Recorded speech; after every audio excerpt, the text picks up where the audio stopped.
And we are live, everyone, on YouTube here. Let me just fire up our Twitter. Give me a moment here, and we'll get this going. Let's put this up here. 1 second. I'm just going to fire this up on Twitter. I hope all is well. Pardon me.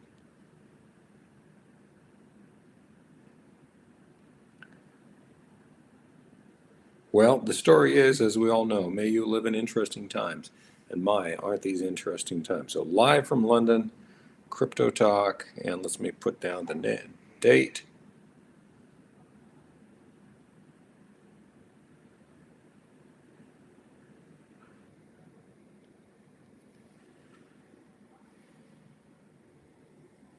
Everything looks good here, and we'll get this going in 1 minute just after I post this to Twitter and X. I know everyone here. Hope everyone is doing well, and let's fire that up. No,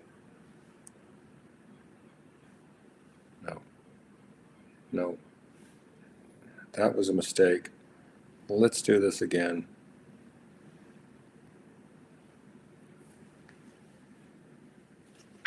One second, everyone. My apologies.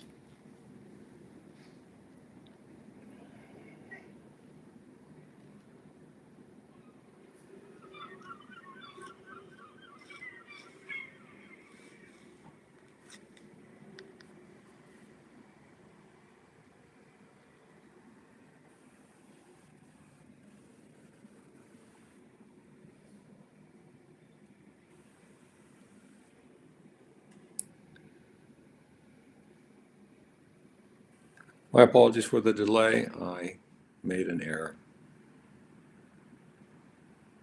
Trying to do too many things at one time. I was looking at just a chart there, and I tapped on the wrong thing here. But we'll get this going very shortly, and we do have an interesting day at hand, do we not? Okay, there we go. Now we can say we're going live. There we go. Thank you very much, everyone. My apologies for the delay. It was my error. I just happened to make a little hard error here on posting. I was watching the chart over here. You knew we were doing this simulcast thing.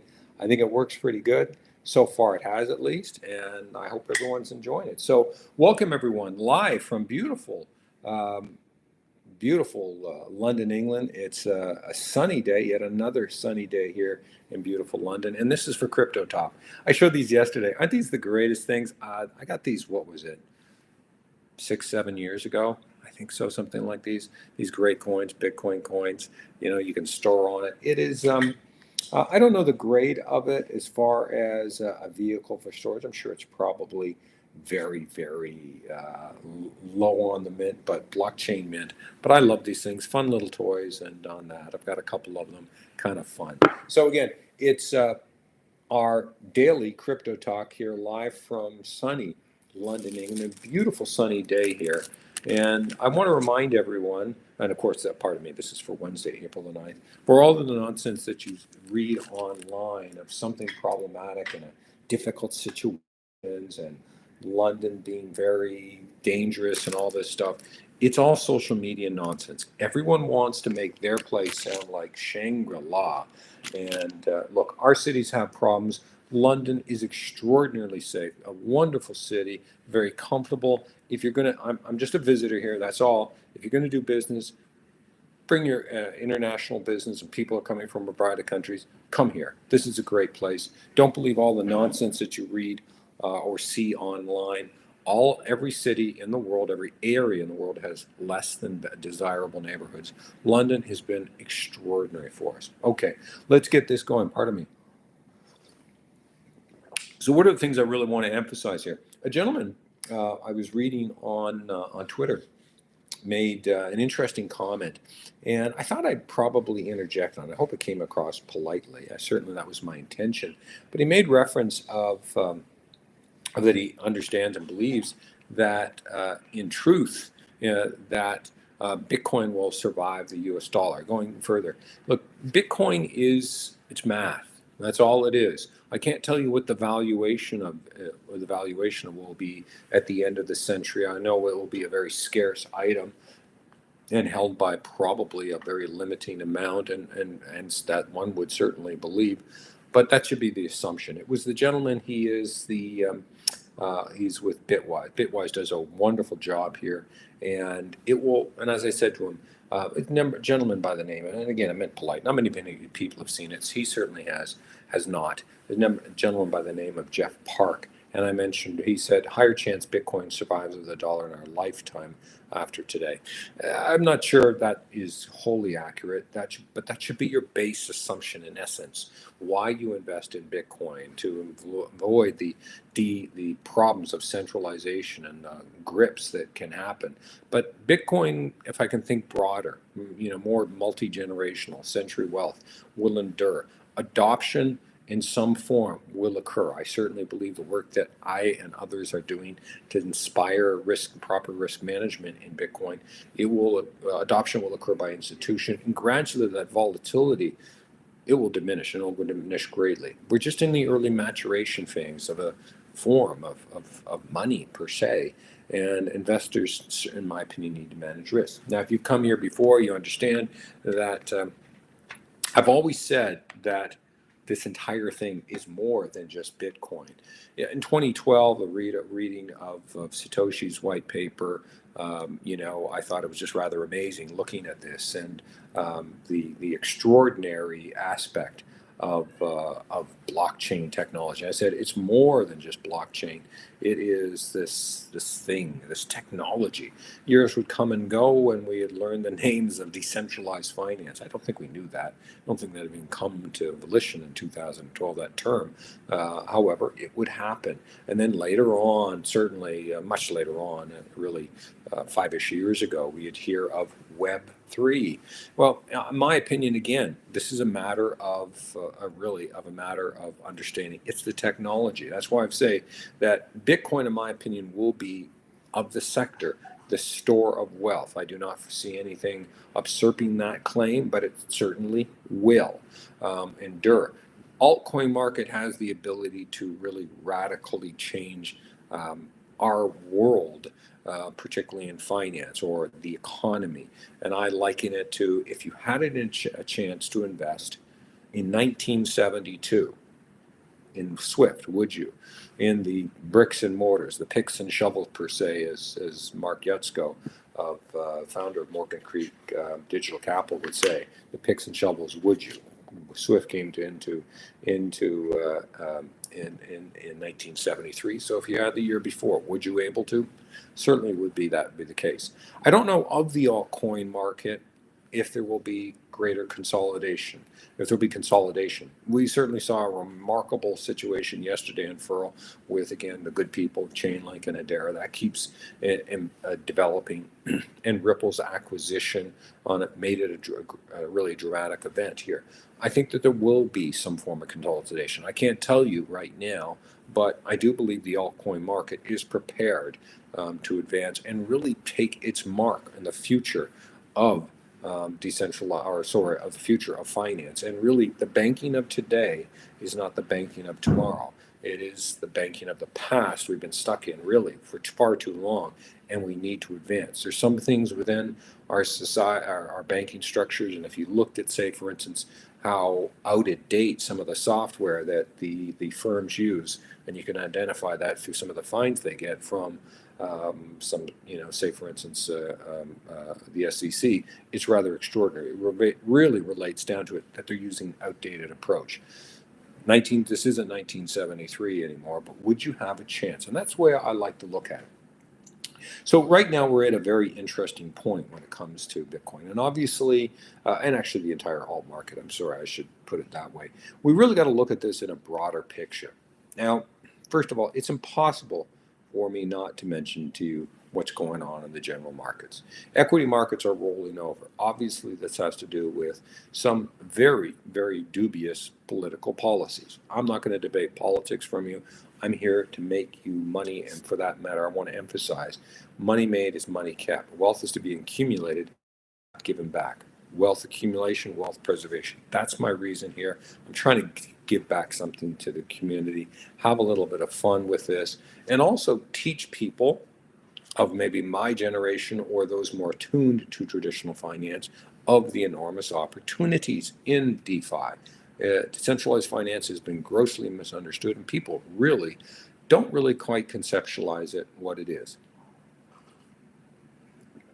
Maybe I'm taking the Mayberry approach and explaining it. For some of you might remember that. Some of you just have no idea what I'm saying. But keeping it simple. Explain something complicated simply. Banking of today is not banking of tomorrow. The banking of the past needs reform. We don't need to be spending fortunes on simple bank transfers, or for that matter, taking days when they can take pennies and seconds. Everything needs to have greater trust. For that matter, when I use the trust, greater accuracy. The margin for error is extremely limited. It's just that. So greater efficiency, and it allows, that grows the economy. More money gets into the hands for those who produce.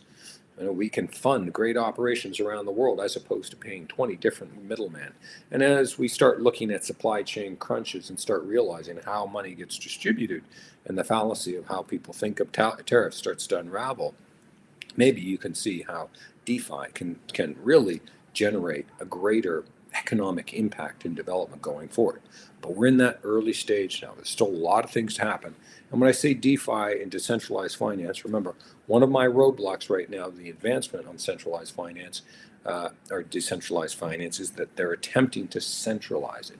DeFi, if hopefully, that one day someone will get the joke of inventing the founder of Bitcoin here on, or the founder of Bitcoin Corporation. That's it, not the founder of Bitcoin.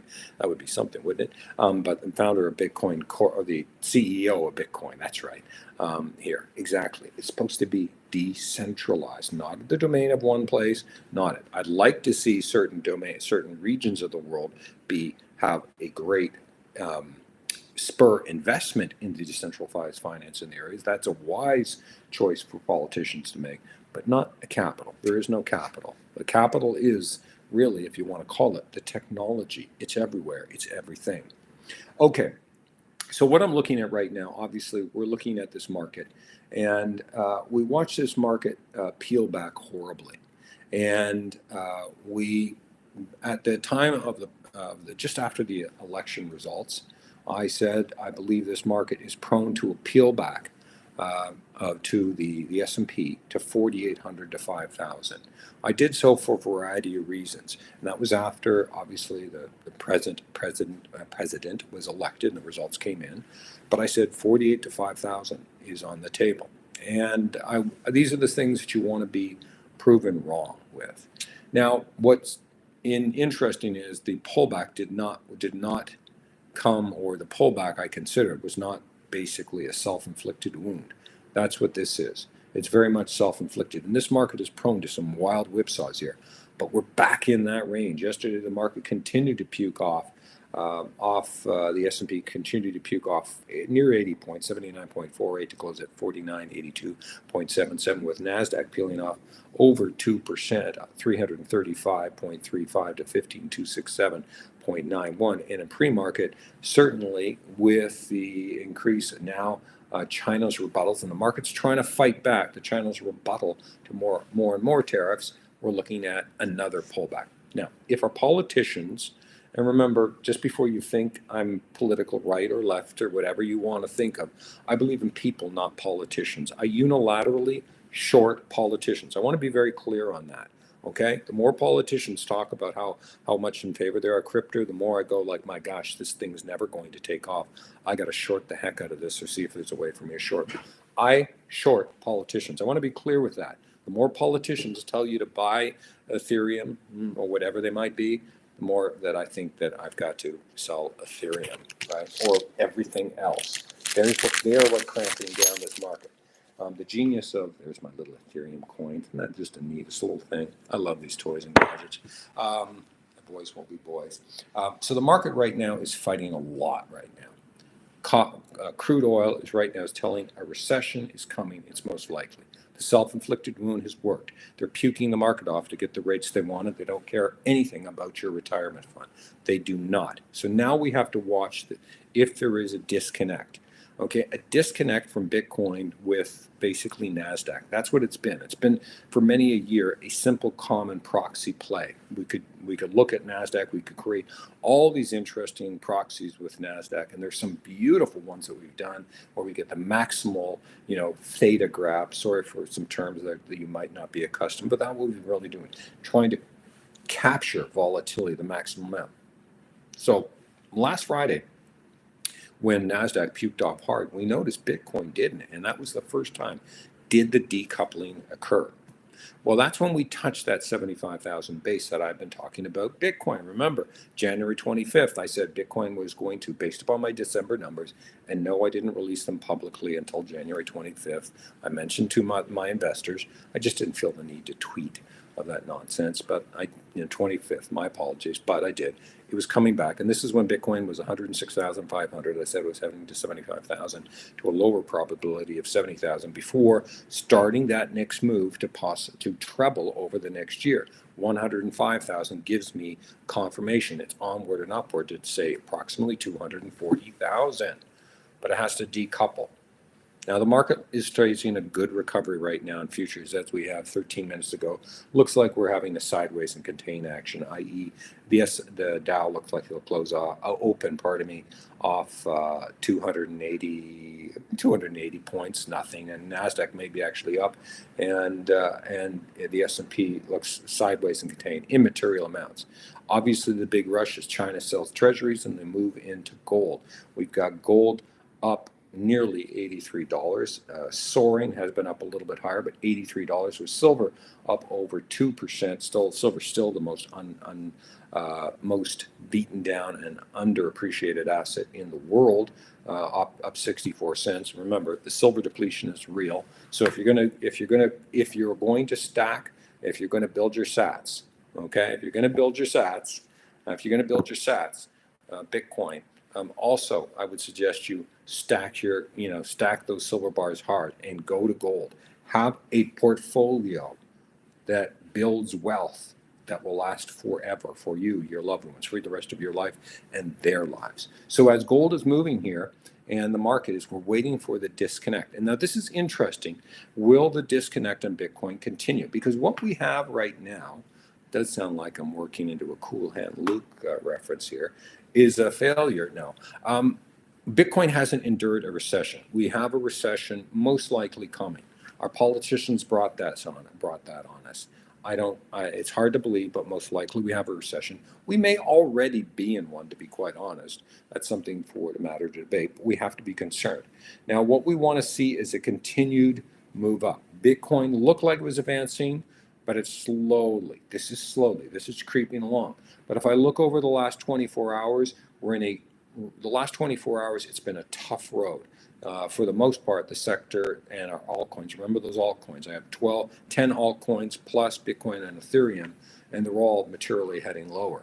Okay. Matter of fact, probably the best of the show for yesterday's action, Link in the last 24 hours off 4.7%, but Hedera, which had a great announcement yesterday, after having a good advance, gave back 9.3%. Now we have some positive news. So the 24 hours has been absolutely miserable. We have nearly 3% retracement, or nearly 4% retracements, across the board. But the last hour, things are starting to kick up. And so what we want to see is the disconnect with Bitcoin going to continue? If Bitcoin advances, it will lead the altcoin market forward, and then the altcoin market will shoot forward, led by, in my opinion, Link. Everything goes through Chainlink, everything goes through Link, and certainly, I'm very, very positive over Hedera and HBAR. The other ones certainly, I believe, have an opportunity to advance, and they're certainly the best in the show. But altcoins will be led by Link, Hedera, and Aave. Both have tremendous futures on it. I like the connections others are making. XRP has strong connections. I do like all the things going on with Ondo and AVAX. Without question, there's others, of course. But remember, take a good look at Link, watch Link, Aave and Hedera. But we're looking for Bitcoin to have a confirmation of that continued disconnect, whatever happens here. The market looks like it's steady. We've seen a base of the S&P in that 4,800 to 5,000 base. If we get more talk, tariff talk, more discontent, more problems because negotiation people don't know. And I'm going to finish off with what I finished off on Twitter with. If people don't understand the best negotiation, and if you're watching this right now, there's only going to be a few watching this, please do something good for yourself. Invest in your information, invest in your knowledge, okay? Knowledge. And I learned early in life. My father was a brilliant, brilliant man. Unfortunately, passed far too early in life. And he used to actually knew and did a lot and did whatever he could work as a young man with the legendary, the esteemed Dale Carnegie. And very early in life, he taught me and would read to me even when I was a young boy of how to make, and the lessons, how to make friends and influence people. If you haven't read it yet, buy it. Don't just, buy it, own it, read it, make notes on it, study it. Our politicians right now don't understand the most basic things. They couldn't negotiate their way out of it. This isn't a game show. This isn't a reality show. This isn't a game. We're not playing with our lives and putting retirement funds around the world and capital around the world at stake here. The best negotiation is when we all walk away from the table at the end of the deals being done with a smile on our face, shaking hand, eager to do business again. It's not to make mortal enemies that will last a lifetime. Read Dale Carnegie's seminal work, How to Make Friends and Influence People. Leaders lead, not divide. Okay, so that's my story for the day for Crypto Talk from beautiful, sunny London, England. I hope you all have a chance to visit. We're heading off very shortly. We've got a few things to finish off here to the Middle East, and then maybe Paris thereafter. We're figuring out a lot of things, but it's a whirlwind tour, and we got a lot of things to do here. Okay, so I hope that helps for today. We're watching Bitcoin. We're watching the disconnect. See if we've got a base here. I'm hoping that we're not going to touch upon that $75,000 mark. If we break that 75,000, then we got to retrace to that deeper support of 70,000. We crack that, then, well, there'll be more to say on that and more stories at another time. We'll be back tomorrow at 0900 from beautiful London, England. I want to thank you, everyone, for joining me. As always, I remind you, 2025, be the hunter, not the hunted. Thank you very much, everyone. Bye-bye.